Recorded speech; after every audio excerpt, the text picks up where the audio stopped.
Hello बच्चों, अभी जो लेक्चर हमने लिया उसमें भारत के भौतिक स्वरूप की हम बात कर रहे हैं। तो उस भौतिक स्वरूप को हम अभी नक्शे में भी समझेंगे किस तरह से।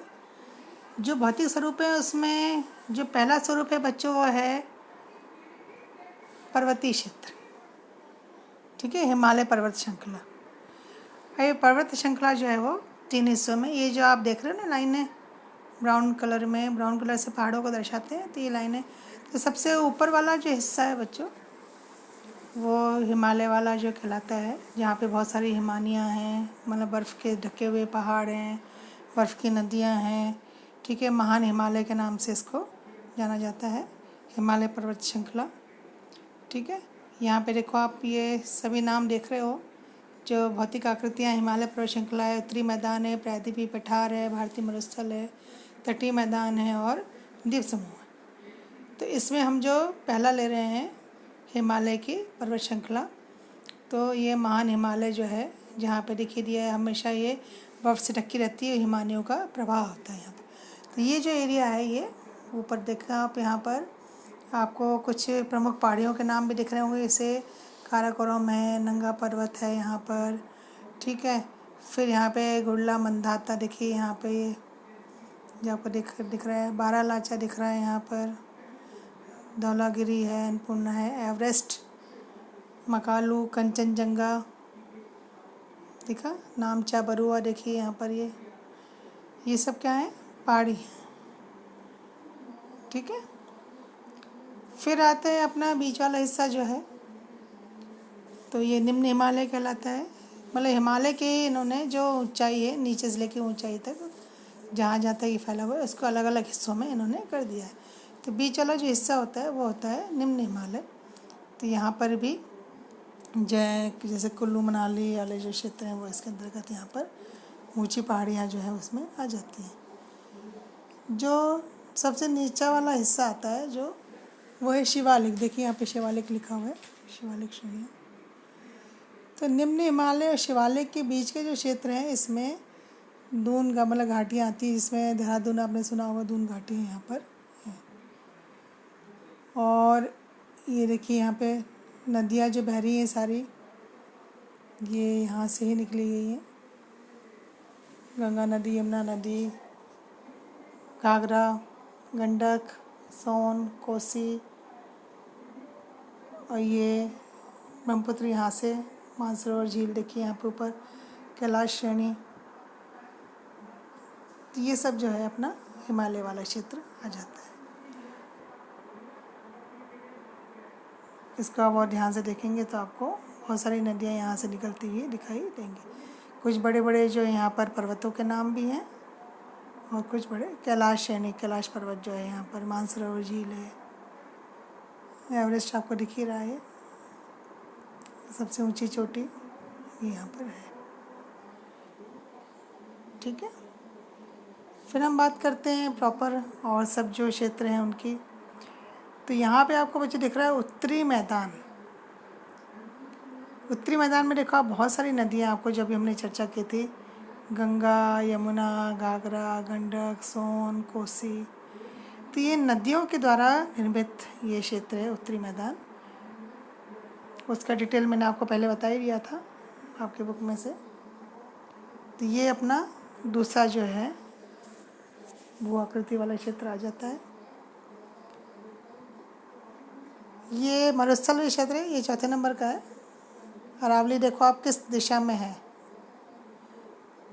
अरावली ने 2 हिस्से कर दिए हैं राजस्थान के यहाँ पर, एक पूर्वी राजस्थान और एक पश्चिमी राजस्थान। तो ये कौन सा इलाका है अपना, मरुस्थल वाला। तीसरे नंबर पे जो आता है बच्चे दक्कन का पठार है। ठीक है, दक्षिण का पठार। अब यहाँ पे आपको नर्मदा नदी दिख रही है। नर्मदा नदी के उत्तर में है विंध्याचल श्रेणी, ये पर्वत श्रृंखला है, और उसके नीचे आ रही है सतपुड़ा। ठीक है, और नर्मदा के नीचे लिखी हुई देखो तापी नदी, ताप्ती भी कहते हैं कहीं इसको। तो नर्मदा ये जो यहाँ से जो आप कर्क रेखा के देख रहे हो, आप यहाँ से यहाँ तक है, तो यहाँ से लेकर के और ये दक्षिण तक ये उल्टे त्रिभुज के आकार में इसके दक्षिण के पठार की शेप दी हुई है। इस तरह से बना हुआ है। और इसमें भी इसके 2 हिस्से जो मैंने बताए थे, एक नर्मदा नदी के ऊपर वाला, इसको मध्य उच्च भूमि कहते हैं, और जो नर्मदा के दक्षिण वाला क्षेत्र है वो दक्कन का पठार। देखिए यहाँ लिखा हुआ है दक्कन का पठार। फिर इसके अलावा ये देखिए उच्च भूमि में एक ये मालवा का पठार दिख रहा है आपको, एक यहाँ पे छोटा नागपुर का पठार दिख रहा है। इस छोटे नागपुर का एक थोड़ा सा हिस्सा यहाँ पर आ जाता है। देखिए मेघालय के यहाँ पे जय गारो, खासी, जयंतियाँ आपको पहाड़ियाँ दिख रही हैं, वो यहाँ पर हैं। दक्कन का पठार जो है, यहाँ पे देखिए बहुत सारी नदियाँ दिखेंगी आपको। एक तो देखिए महानदी, गोदावरी, कृष्णा, कावेरी। तो ये जो पूरा एरिया है ये दक्कन का पठार कहलाता है, जिसके यहाँ पर ये जो है बंगाल की खाड़ी है और इस तरफ ये जो अरब सागर है।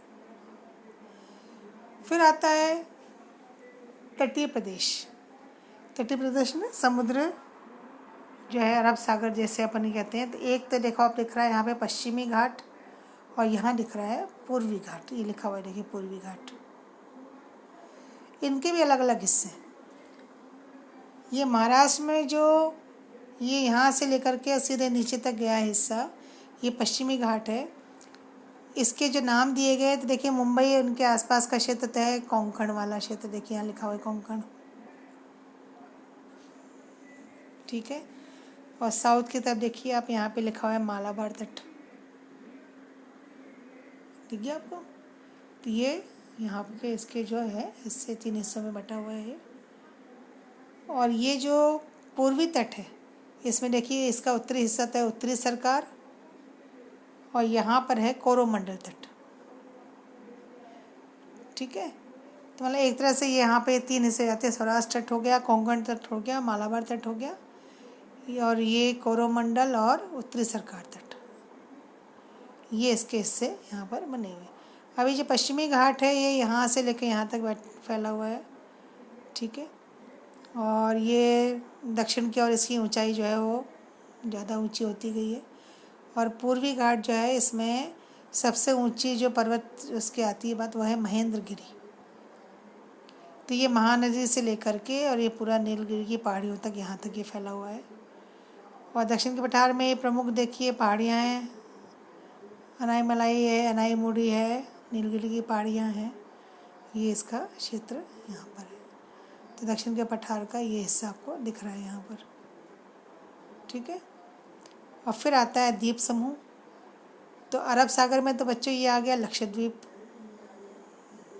सभी ने बचपन में मैप भरे हुए हैं छोटी क्लास में, आपको पता है। और एक ये है बंगाल की खाड़ी में अंडमान निकोबार। ऊपरी हिस्सा तो अंडमान कहलाता है और नीचे वाला हिस्सा निकोबार द्वीप। इसी में पोर्ट ब्लेयर इसकी राजधानी आ जाती है।